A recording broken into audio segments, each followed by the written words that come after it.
अपने प्रत्याशी के का नाम का ऐलान कर दिया है। मिथिलेश पाल आरएलडी से मीरापुर से उम्मीदवार बनाए गए हैं। ये बड़ी खबर इस वक्त सामने आ रही है। बीजेपी और आरएलडी का मीरापुर में गठबंधन है और देखिए आरएलडी को ये सीट दी गई है जहां से अब उम्मीदवार के नाम का ऐलान कर दिया है। आरएलडी एक सीट लेने में कामयाब रही है बीजेपी से और मीरापुर सीट से आरएलडी ने अपने प्रत्याशी के नाम का ऐलान कर दिया है।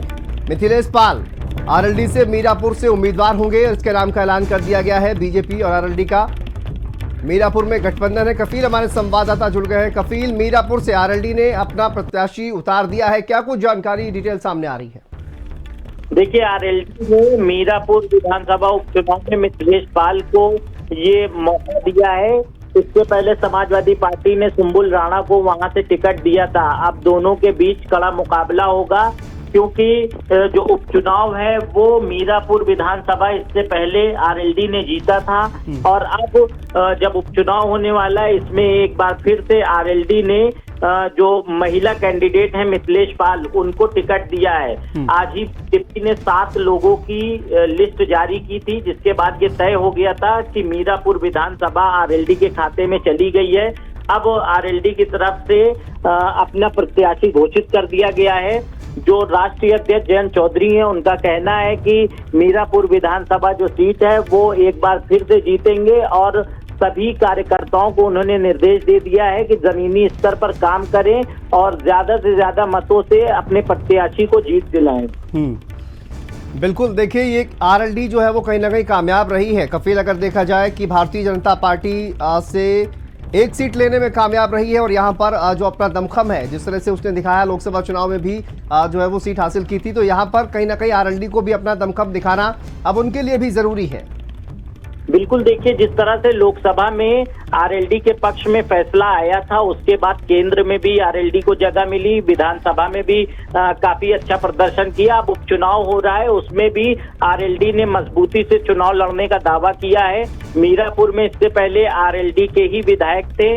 अब एक बार फिर से जब उपचुनाव हो रहा है तो जो महिला प्रत्याशी मिथिलेश पाल हैं उन पर किस्मत आजमाई है। अब देखना ये होगा कितना इनको सफलता मिलती है क्योंकि जो इनके अपोजिट में समाजवादी पार्टी ने कैंडिडेट उतारा है सुम्बुल राणा, वो भी काफी मजबूत स्थिति में है। दोनों के बीच कड़ा मुकाबला होगा।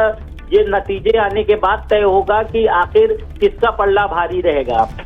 बिल्कुल, लेकिन अब देखिए मुकाबला जो है वो सीधा कफील जो है वो नजर आ रहा है। एक तरफ भारतीय जनता पार्टी जो है वो पूरी दमखम के साथ चुनावी मैदान में, हालांकि सीसमो की सीट अभी उस पर कैंडिडेट नहीं उसकी घोषणा की गई है, लेकिन बाकी जो अन्य सीटें हैं मीरापुर की सीट को छोड़कर आरएलडी को चूंकि वो दे दी गई है, बाकी सीटों पर प्रत्याशियों के नाम का ऐलान कर दिया गया है। उधर कांग्रेस पार्टी समर्थन देगी, हालांकि चुनाव में हिस्सा नहीं लेगी। तो कहा जाए कि एक आमने सामने की एक जो लड़ाई है वो यहाँ पर अब दिखाई देगी।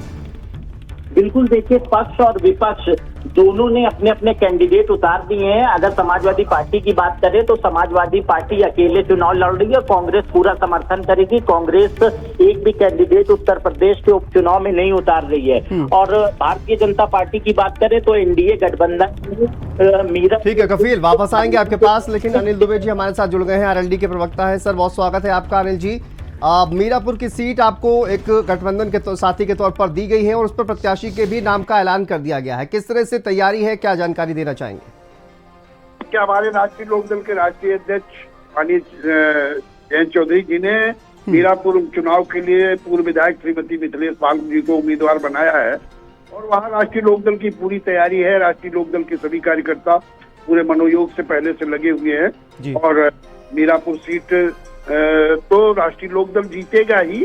उत्तर प्रदेश में जो 9 विधानसभाओं के उपचुनाव हो रहे हैं उन 9 विधानसभा के जो भी उपचुनाव हैं उनमें भी एनडीए गठबंधन को जिताने का पूरा काम राष्ट्रीय लोकदल करेगा। राष्ट्रीय लोकदल के राष्ट्रीय अध्यक्ष ने सबको निर्देश दिए हैं। जी, काफी कॉन्फिडेंट आप अनिल जी लग रहे हैं और पीडीए का नारा हालांकि समाजवादी पार्टी की तरफ से दिए जा रहा है और उसका काट कहीं ना कहीं जो आपका साथी है जो गठबंधन है वो निकालता हुआ नजर आ रहा है, क्योंकि तमाम जो उम्मीदवार हैं वो पीडीए बनाम पीडीए ही नजर आ रहे हैं। नहीं, पीडीए के लिए हम लोग कोई बात थोड़ी करते हैं जी। हमारे कर्म और सिद्धांत राष्ट्रीय लोकदल के और एनडीए के एक हैं। हम जो कहते हैं वही करते हैं। वो जो पीडीए की बात करते हैं वो दिखावा करते हैं। उनका पीडीए क्या है? पीडीए के लिए तो राष्ट्रीय लोकदल हमेशा काम करता रहा है।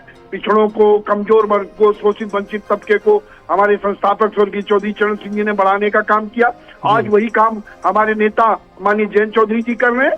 तो हम लोग तो कोई घड़ियाली आंसू थोड़ी बहा रहे हैं, इंडिया गठबंधन के लोग तो घड़ियाली आंसू बहा रहे हैं। और उनका जो उन्होंने झूठ के सहारे पार्लियामेंट का चुनाव लड़ने का काम किया था, वो अब उनका नहीं चलेगा।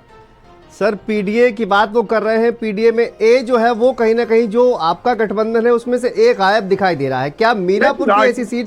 राष्ट्रीय लोकदल के नेता माननीय जयंत चौधरी पर एक हो, चाहे उसमें जो भी हो, उनको पूरा भरोसा है कि चौधरी साहब के परिवार ने पश्चिमी उत्तर प्रदेश में सामाजिक समरसता को बनाने का काम किया।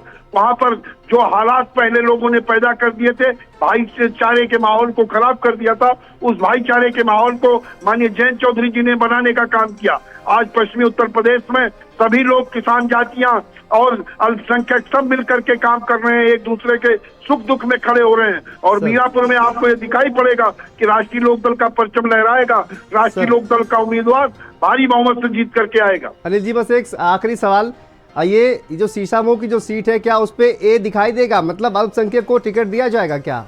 नहीं, क्या आपको लगता नहीं है कि सभी वर्गों के लिए एनडीए की सरकार काम कर रही है? उत्तर प्रदेश में माननीय योगी जी बगैर पक्षपात के सब लोग सभी वर्गों को लेकर के चलने का काम कर रहे हैं। तो हमारे प्रति, हमारे गठबंधन के प्रति, हमारी गठबंधन की सरकार के प्रति लोगों का भरोसा लगातार बढ़ रहा है। और वो एक पार्लियामेंट में जरूर हमें कुछ जगह सफलता हमारे गठबंधन को नहीं मिली, लेकिन पश्चिमी उत्तर प्रदेश में तो इनके आरक्षण और संविधान के झूठे नारे को हम राष्ट्रीय लोकदल ने रोक दिया था। पश्चिमी उत्तर प्रदेश में तो हमको सफलता मिली थी, वहां पर आरक्षण का और संविधान का नारा नहीं चल पाया। और इस उपचुनाव में भी पूरे उत्तर प्रदेश की 9 सीटों पर चुनाव हो रहा है। उपचुनाव में जो है इंडिया गठबंधन हारेगा बुरी तरीके से। ठीक है, बहुत शुक्रिया अनिल जी बातचीत करने के लिए, और कपिल आपका भी बहुत शुक्रिया तमाम जानकारी के लिए। तो देखिए, उपचुनाव में सपा प्रत्याशियों की सीटों